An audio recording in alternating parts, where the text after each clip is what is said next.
అనుమానం నీ గుండెల్లో పెట్టుకోవద్దు. ఆటం బాంబునైనా గుండెల్లో పెట్టుకో, కానీ అనుమానం పెట్టుకోవద్దు. నీ భారతీయుడా, అనుమానం చెడిపోతాం. అనుమానం లేనివాడే హనుమానుడు. కనుకనే బ్రహ్మరాక్షసి లంకలో భయం లేకుండా దూకి, భయము ఎరుగని బ్రహ్మ రాక్షసులకు కూడా భయాన్ని పుట్టించి లంకనంతా భస్మం చేసిన బదరంగ బలి హనుమన్న మన భారతీయుడే. రామన్న మన భారతీయుడే. కృష్ణన్న మన భారతీయుడే. వేమన్న ఎందరో మన అన్నలు.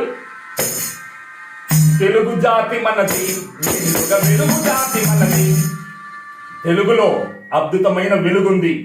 ఆ వెలుగును ఎవరైతే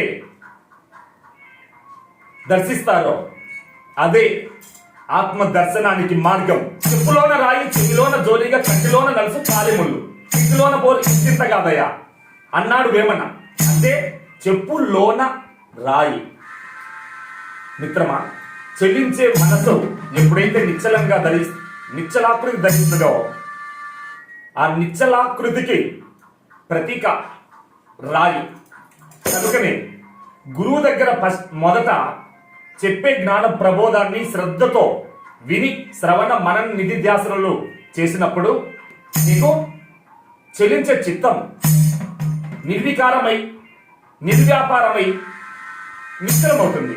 అప్పుడే రాయి అంటే ఎంతవరకు గురువు చెప్పింది బాగా ఎక్కిందో అప్పుడు నువ్వు రాయడం మానుకుంటావు. అంటే ఉన్న ఉనికిని చూస్తుంటావు.